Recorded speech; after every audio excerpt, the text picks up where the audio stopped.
c'est la seule solution que j'ai pu faire, c'est la seule composition qui marche, qui donne droit, qui tape pas dans le mur là, qui est plus ou moins bien. Donc voilà. Du coup, ce que je vais faire, je vais poser la cam et on va poser cette bébête, tu vois. Mais je te dis, tu vois, regarde.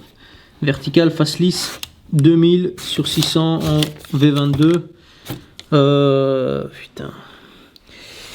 Chaud, ça va être un peu lourd.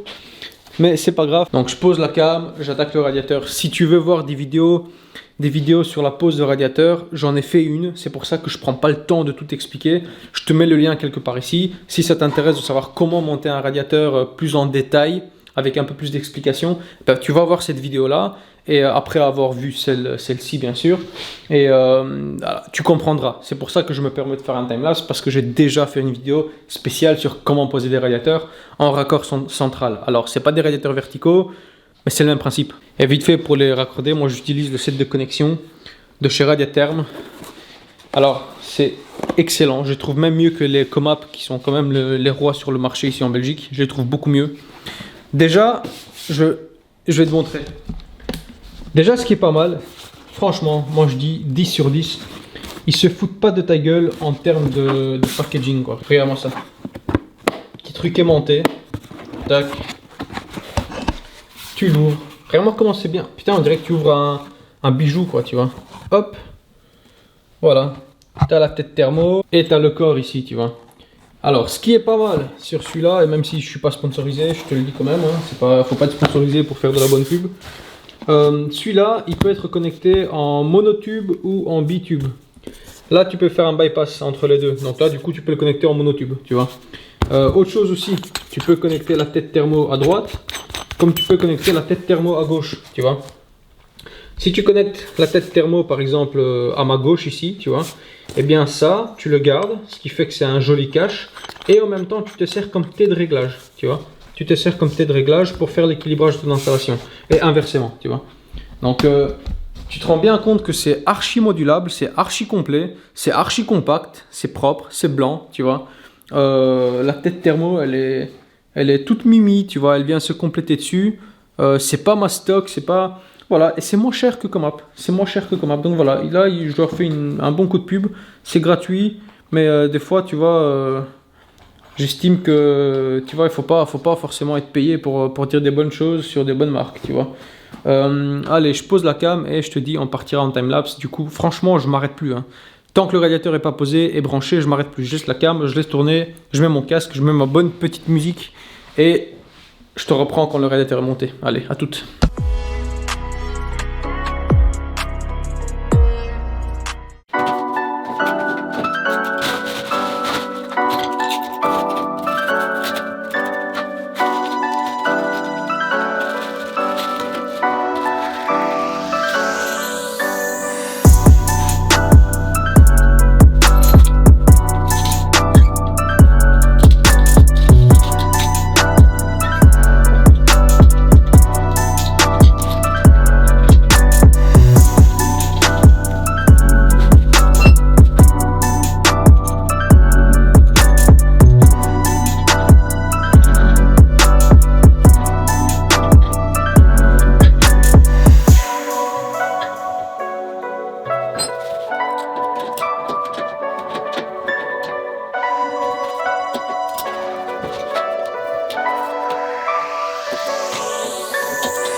Et voilà, tu vois, c'est fait. Ça m'a pris un peu de temps parce qu'il y a beaucoup de calculs à faire. Il faut pas se louper, il faut qu'il soit parfaitement droit, tu vois. Faut qu'il soit parfaitement parfait, si tu veux. Donc là, il est raccordé. Alors, tu vois, quand je te dis que tu peux mettre la tête thermostatique où tu veux, mais évidemment, tu la mets où tu veux, mais tu la mets du côté de ton départ, tu vois. Ce qui fait que si ton départ, il est à droite, ce qui serait quelque part pas normal parce qu'un départ doit toujours se trouver à gauche, tu vois, comme ici, regarde, tu vois, on voit encore un peu de rouge. Eh bien, tu mets ta tête thermo sur la droite si ton départ il est sur la droite. Mais bon, quelque part, un départ, c'est toujours sur la gauche. Et donc, cette tête thermostatique-là se met toujours du côté du départ, avec la vanne entre les deux fermée parce qu'on est sur une installation bitube. Voilà, globalement, l'installation, non pas l'installation, parce que j'ai encore un sèche-serviette à monter, mais je n'aurai pas le temps. Je vais aller chez mes potes là pour installer le radiateur. Encore un radiateur, mais j'ai de la chance parce que eux ils sont là, ils vont pouvoir m'aider à le passer.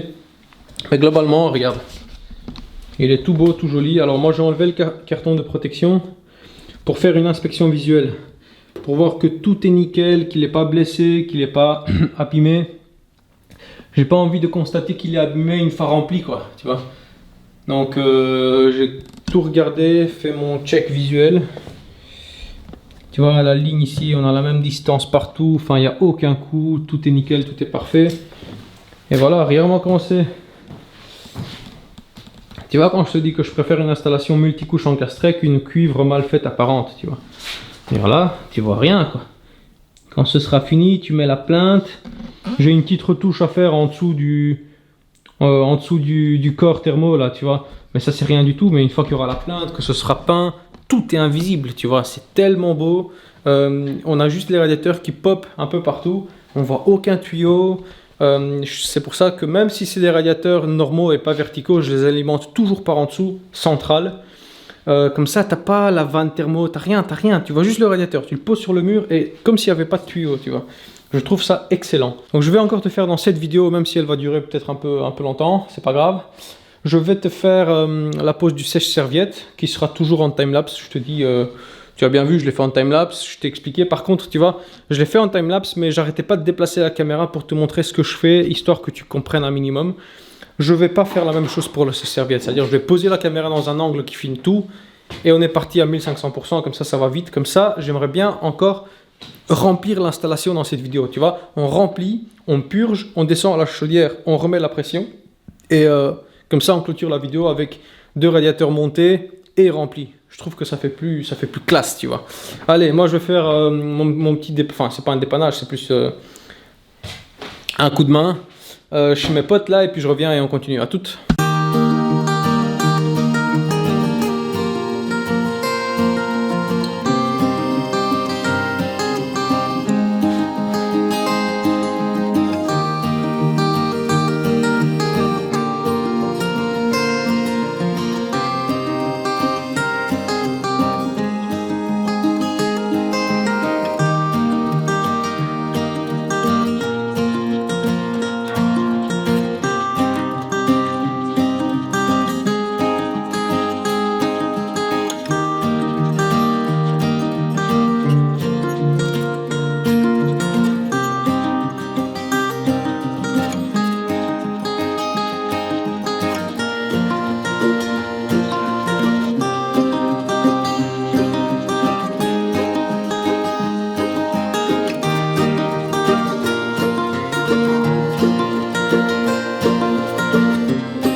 Et voilà, les radiateurs sont finis, branchés de manière définitive. Donc le sèche-serviette, tu vois, ça se présente comme ça. Alors oui, bon, ici, moi je vais devoir faire encore un peu de joint carrelage, histoire que ce soit parfait de chez parfait, tu vois. Mais sinon, globalement, ça se présente pas mal. Pas mal, on est bien là, tu vois. Hop.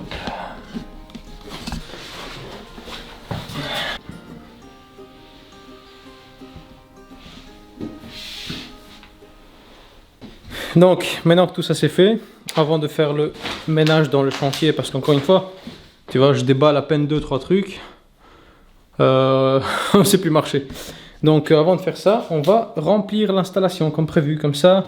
En même temps, si tu as vu la vidéo, une des vidéos précédentes que je t'invite à voir si tu n'as pas vu, quand j'ai conçu, ou bien en tout cas quand j'ai fait cette modification, ben on va mettre maintenant tout sous pression, ce qui fait qu'on va tester le travail, tu vois. Avant de faire ça, je coupe la vanne de réglage et la vanne thermostatique des deux radiateurs, c'est-à-dire je le mets sur 0, histoire de remplir que la tuyauterie. Comme ça, si on a un problème, au moins on ne se retrouve pas avec deux radiateurs à vidanger aussi, tu vois. Hop, voilà, tout est coupé. Tu vois, je sais pas si tu te souviens, l'ancienne installation, ben, c'était ça, avec le compteur de fluide caloporteur ici, tu vois. Donc là, on a le départ. Et moi, j'ai modifié à partir de là, tu vois. Donc à partir de là, tu vois, j'ai fait mes deux centrages, hop. Je suis venu, j'ai mis une vanne là et une vanne là. Au cas où, un jour, il faut changer les deux purgeurs automatiques qui sont là. Donc il suffira de couper une vanne ici et la vanne du retour pour changer le purgeur du retour et inversement pour le purgeur du départ. Tu vois, on a une vanne là et la vanne là. Donc tout est sous pression maintenant. Donc ça veut dire qu'à partir de là, c'est sous pression. C'est sous pression jusqu'à ma vanne. Tu vois, tout est ouvert. Donc là, si j'ouvre mes vannes, là j'envoie directement la flotte dans tout ce que j'ai fait ici, c'est-à-dire le Mannesmann et puis les 4 multicouches. Donc on a nos deux départs, tu vois, pour nos deux radiateurs forcément. Regarde, tu vois, et nos deux retours pour nos deux radiateurs également. Voilà, donc on va déjà mettre tranquillement sous pression. On commence par le départ. Hop, le retour tout de suite.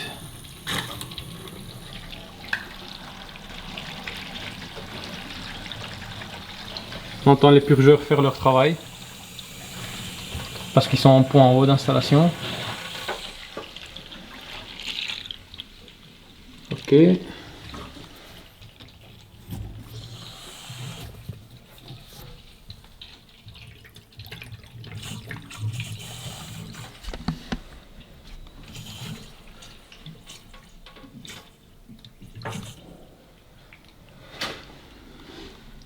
Bien évidemment, aucune fuite, mais bon, à un moment donné, tu sais, la fuite, elle est même pas prévue dans le planning, tu vois. Donc, voilà, ça se confirme juste, mais j'étais sûr de mon coup.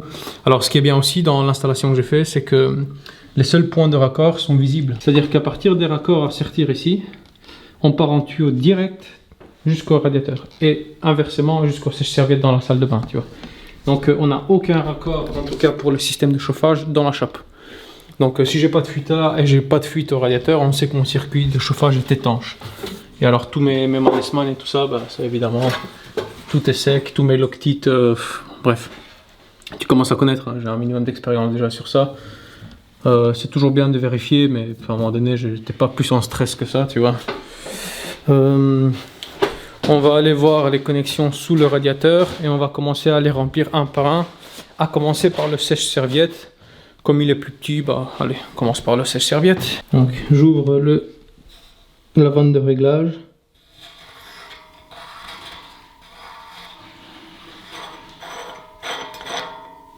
Et la vanne de départ.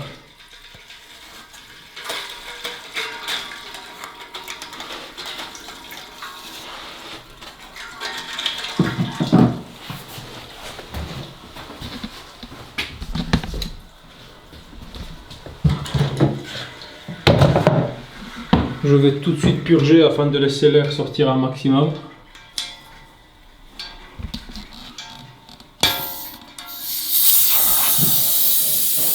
Voilà.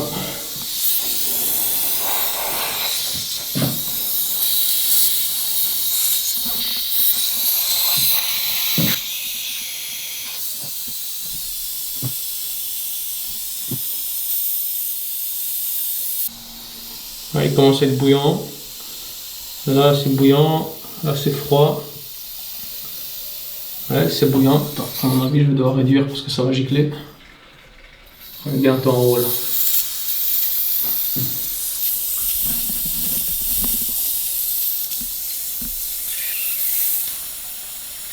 Hop, voilà.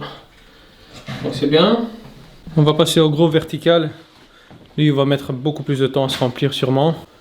Donc je fais quoi? Je vais prendre l'escabelle ici. Voilà. Tu vois?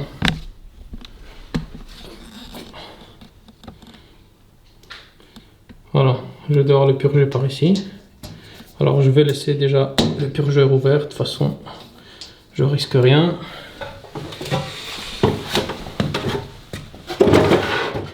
Et on va faire exactement la même manipulation qu'au sèche-serviette. Donc pour l'instant RAS, hein, jusqu'ici je sens que c'est chaud mais il n'y a pas de fuite. Donc on va ouvrir la vanne de réglage.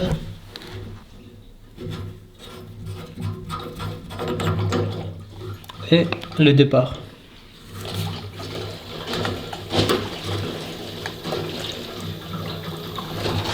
Tu l'entends hein, que ça se remplit.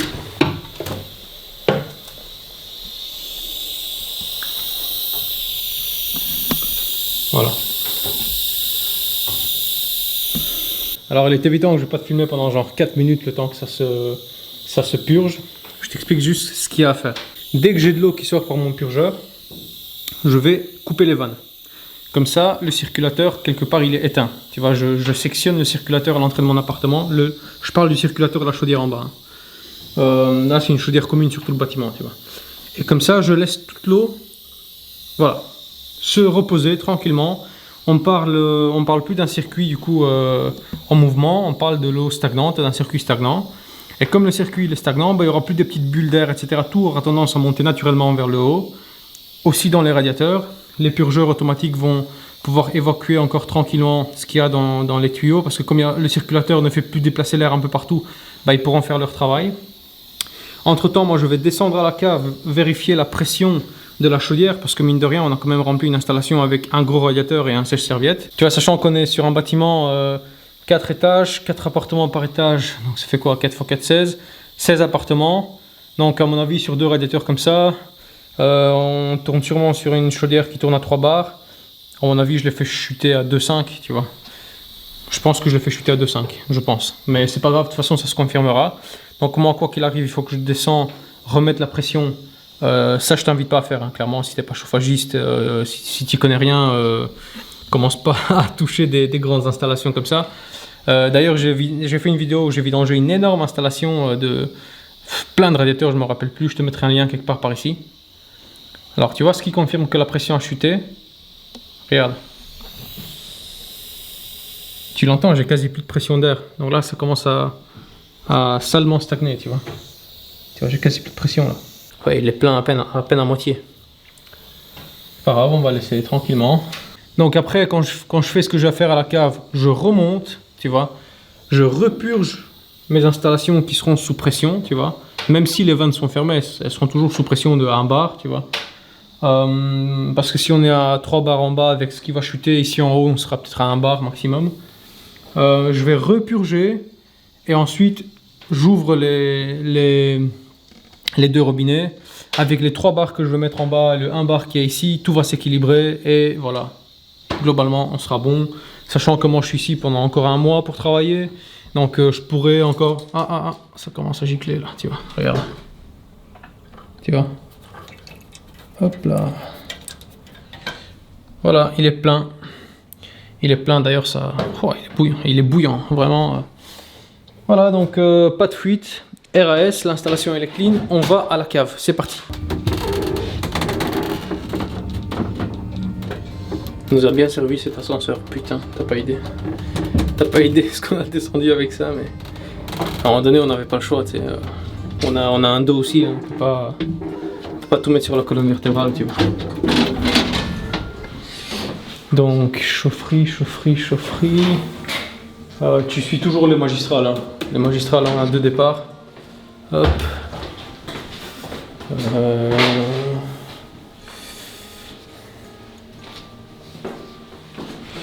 Ouais. Porte coupe-feu.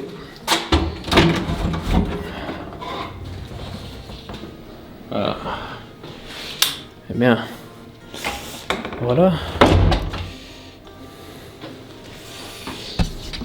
Une belle Buderus, hein. Logano GE315, ça reste une belle petite chaudière.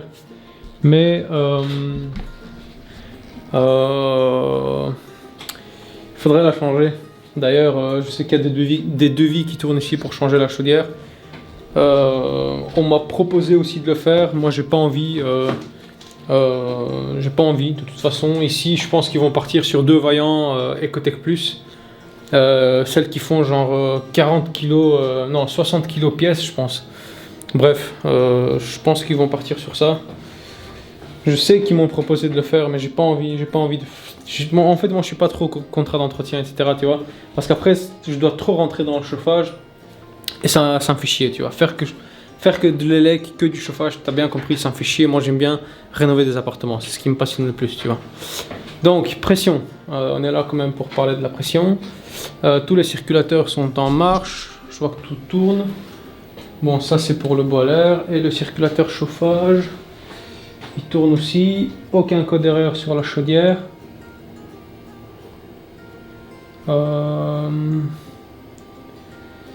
Ok. Je ne connais pas du tout cette chaudière, tu vois, ce qui fait que je ne vais pas commencer à toucher au bouton. Je suis pas là pour foutre la merde.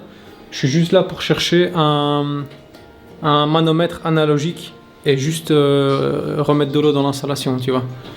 Donc jusque maintenant, je vois que des thermos. Ah, on a un manomètre ici. Et la pression, bah tu vois. Regarde, et là on est sur le circuit de chauffage, hein. Là, on est sur le circuit de chauffage.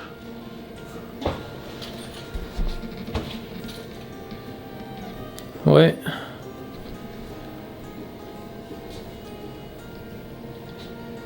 Ouais. Là, on est sur le circuit de chauffage. Alors, moi, je t'avais dit que ça tourne à 3 bars, tu vois. Bon, je vois que eux mettent à 2 bars. Donc, c'était à 2 bars. Je l'ai fait chuter à 1,5. Donc j'ai quand même fait chuter 0,5 bar sur tout le bâtiment, tu vois. Là, je vais chercher le remplissage que je vois d'ici. Ouais, c'est ça. Alors, c'est cette vanne là qui, à mon avis, est ouverte. Et là, on a une soupape anti-retour. Ouais, c'est bon. Le voilà. Hop.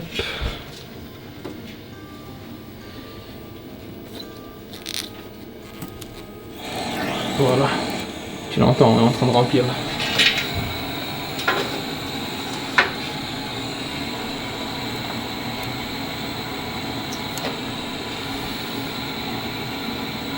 Ouais, je vais la refaire monter à 2. Hein. On n'est pas là pour changer quoi que ce soit, tu vois. Tu vois, là ça se remplit petit à petit, mais je te dis, on n'est pas là pour faire quoi que ce soit. On n'est pas là pour faire des modifications, pour toucher. Tu vois, comme j'envoie de l'eau froide, bah, fatalement la chaudière démarre.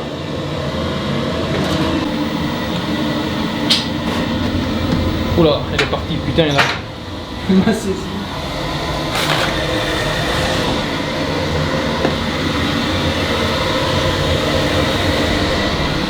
C'est ce genre de brûleur, quand ça démarre, si t'es collé à la chaudière, ça fait boum.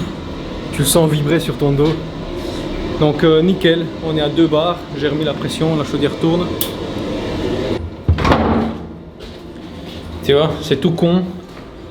Mais il faut savoir quelle vanne toucher, quoi, parce que si tu fais n'importe quoi dans des installs comme ça, là je peux dire que ça peut te coûter, là tu peux déposer le bilan, tu vois.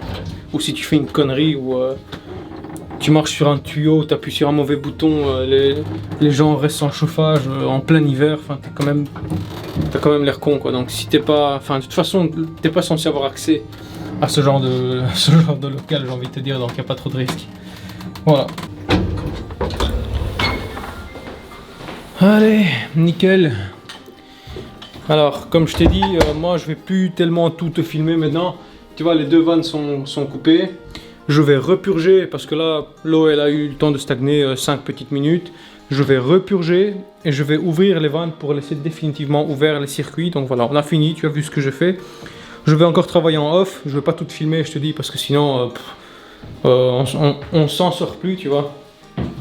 Je vais découper et mettre une barre ici, tu vois, sur le coin de la paroi. Je vais la fixer dans le carrelage, donc mettre un laser pour que ce soit niveau, forer, me piquer sur la paroi, me piquer dans le mur, tu vois. Bref, du petit travail minutieux, mais bon, qui ne nécessite pas tout le temps d'être filmé, tu vois. Je vais faire ça, je vais ranger le chantier, faire les forages dans le profilet de la paroi pour l'attacher définitivement.